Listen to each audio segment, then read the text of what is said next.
right now. You got the sun nice glow. combination you got on today. It's kind of smooth, isn't it? It is kind of smooth. You look like you're about to pack a body in the back of a hearse, but you look good. No. Hey, call it whatever you want.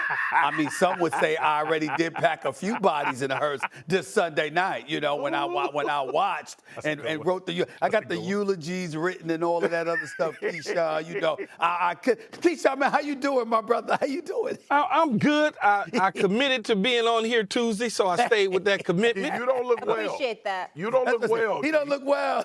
No, I'm good. I just don't feel like hearing him. Accountability. Oh, okay. I don't feel like hearing him. No, come You know on, how man. that go. I just don't want to hear his No, mouth. I get you. I get my you. brother. That's how I felt yesterday. brother. All right, let's get it, guys. Let's get it over with.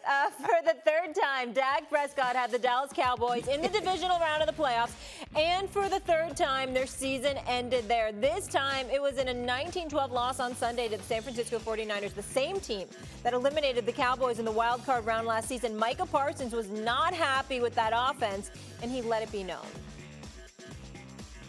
I don't think we really ran out of gas. I mean, how can someone say that? You take away from the things. I think we held them to one touchdown.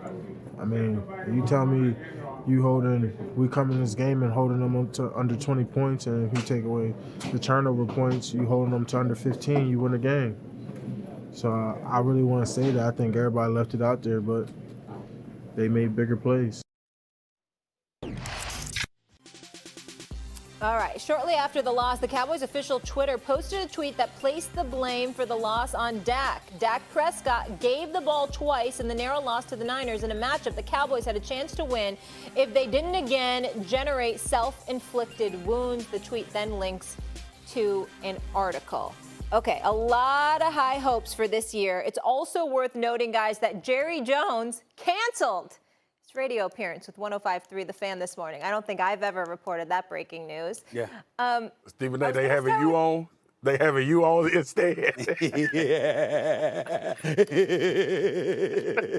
Stop that. What's wrong with you, man? This dude, just like a villainous. It's true, man. It's All true. right. Let me start it off. You want to start it off? You want to start it Yes, off? I do. I think it's appropriate that I start off. Okay, go the show for it. today. Start. Listen, here's the deal, okay? And I'll make this quick. Jerry Jones canceled that interview because Jerry Jones got decisions to make. Got decisions to make about his quarterback. Got decisions to make about his offensive coordinator. Got decisions to make about his head coach. He knows this. Now, there may be no changes. There may be some. But he's thinking about it. That's why he canceled that interview, number one, because plus he's scared of what he's going to say because he knows how he feels. When you see that tweet that was put up there, Yeah. that's a Dallas Cowboy tweet. You understand what I'm saying? That's their page, correct? Yeah. Their Twitter, yep. You think Cowboys Twitter You account. think that they put that up without Jerry's okay? You think that they will put that up and Jerry Jones have no knowledge of it whatsoever? Dak Prescott gave away the ball twice in the narrow loss to the 49ers in a matchup the Cowboys had a chance to win if they didn't generate generate self-inflicted wounds. You really think that tweet went up without Jerry Jones' permission? Y'all know better. Y'all know better. And last but not least, Micah Parsons. Let me tell y'all something. That defense showed up and played like a championship defense. The Dallas Cowboys defense showed up. I'd love to troll their defense. It wasn't Micah Parsons' fault. DeMarcus Lawrence showed up. It wasn't his fault. Trayvon Diggs showed up. It wasn't his fault. Listen, they all showed up. And I remember when Dak Prescott threw his first interception and DeMarcus Lawrence got the sack on Purdy and then pointed over to Dak. We got you. We got you. He didn't have them. Yep. He didn't have them. And they know it. Everybody knows it. The look on Micah Parsons' face said it all.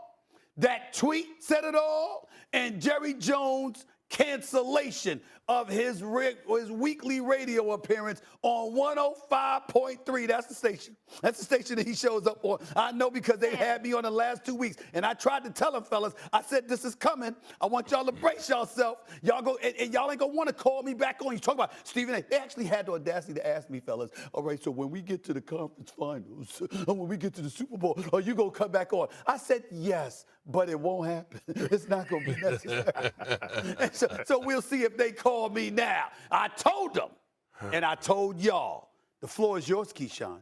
Take it away, my brother. I miss. I mean, they didn't play well enough on offense. Dak Prescott gave the ball away twice. That hurt them. They got a blocked field goal, which was he was going to miss in a PAT. He was going to miss anyway. Could you say it with some passion and some flavor, like the Keyshawn flavor? I mean, you just saying it. Man, I'm just trying to get through this, man. I need some extra. I need the regular Keyshawn getting at people. I need that passion. Can I get that? It's hard to get at somebody when you thought something different. Okay. I thought that they can go into San Francisco on the offensive side of the ball and duplicate what the defense did, which was give them a game. And Dak Prescott didn't. We know that, Stephen A. Okay? He gave the ball to the other team twice. Okay? On the stop route on the outside, Diamador Lenore droves, picks it. I thought it was going the other way. Luckily, Ezekiel Elliott was right there to push him out of bounds. Right. And then on the other interception, C.D. Lamb ran a return route. Rather than sit, he slid outside. Dak Prescott studied film. He should have known that there was going to be another slot defender out there. Instead, he throws the ball, it gets tipped, it gets picked. That hurt them. They capitalized and scored points on those 2 turnovers. I understand that. I get it. The problem is, are they going to be able to bounce back from this? That's the big issue. Well, can they come in 2023 and look at what happened in the playoffs and say to themselves, we can change things around Hold on. That's a year from now. No, let's stay in the moment. Let's stay in the moment. 6 months from now. That's a year. The playoffs. That's a year from now. I'm talking about the regular season. Oh, hell with that. I don't care about that right now. This just happened for less than 48 hours ago. What I'm asking you, Keyshawn, is this. Well, let me ask you this, Keyshawn, before we go to swag. Whatever. How'd you feel when you saw that second interception? How did you feel in that moment? Could you share with the audience the feeling, the emotion that was going through your soul right then? I can't share what I said on this television show. It wasn't polite. Let's just put it that way. It wasn't polite. I get it. You live in other people's misery. I understand. No. Swagoo, does he not? Yeah, that's always my issue with him. Like he loves it, but we gotta be able to take it when we dish it out. All right. Hey man, I understand it. I think they could be better from it. I don't know, though. Yeah. I don't know. Key, Stephen A. have a hard time with me with the Cowboys, all right? Because as much as he digs into me because I'm hurt when we lose and when we go through these situations, he know that I'm fairly honest about the Cowboys. So it's not like he don't really have that energy. The one time he got me was when I called and thought they was going to beat the Bucks, and then the game turned and they lost to them. And I was pissed off because I let myself get caught up. I got caught up, Key. They was playing so good. But here's the thing, man, and this is why the number one question I get in public is, man, you gotta keep getting Stephen A. You gotta keep getting Stephen A. about our Cowboys. That's the number one question. That's the number one type of energy I get when I'm walking around, when I'm anywhere. And I tell people all the time, ride the roller coaster. Ride the roller coaster, enjoy the highs. The lows are going to come. And once you get in the tournament, Key, you don't know what's going to happen. Key, you're a Super Bowl champion, all right? And you know how hard it is. With Tampa. Okay, so what? But you know how hard it is to win a championship, but you also know what it's supposed to look like, Key. Yeah. And that's why I've been so disappointed with you and Michael Irvin and all of these people that saying Dallas was going to win a Super Bowl.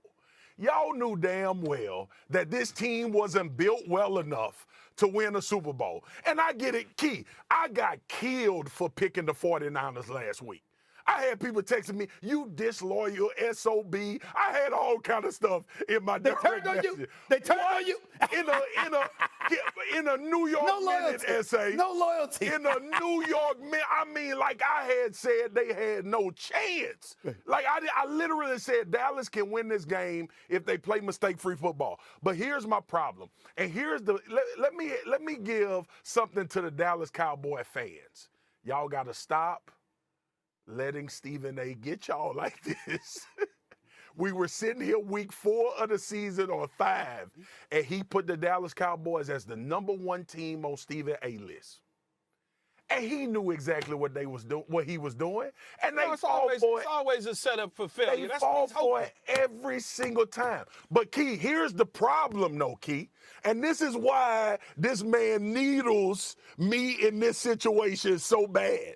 Here's the problem, Key. They know it is coming, and they still react like it's the first time it has ever happened. But This you got team- to admit, though, Swagoo, you got to admit, you didn't think that it would turn out this way. You can't Key, possibly I think did. that. Key. I like so the way he played against Tampa. I thought he beat the Demons. No, I know it was Tampa's defense. No. I get it. I just thought he beat the Demons. Then they go down the field, they score. I'm like, and he throws the ball. I'm like, okay, cool. Then the kicker misses. They'll get block kick. He was gonna miss the PAT. was gonna At miss that the PAT. point, that's when I started thinking, damn, here we go again. Key, if it had not been for a muff punt, bro, I mean a fumble in special teams, I don't know if they score a touchdown. Like That's all part of the game. Key, I know, but very rarely do you have a turnover in special teams. Very rarely. Like in the playoff, especially San Francisco. All right? And then, Key, guess what happens after that? The man come back and run the damn ball for 50 or 60 yards, damn near to the end zone on the next one. All right? This is where my frustration lies. And this is why Stephen A. can get me every single year. Because I scream on this damn network, we ain't good enough to win a Super Bowl. And I got my friends and my brothers that gives me this stuff about what we can actually do. And I know it's a lie. But at some point during the year, I come around the corner like, okay, these dudes got great football acumen. They know y'all have won you and Michael Irvin won Super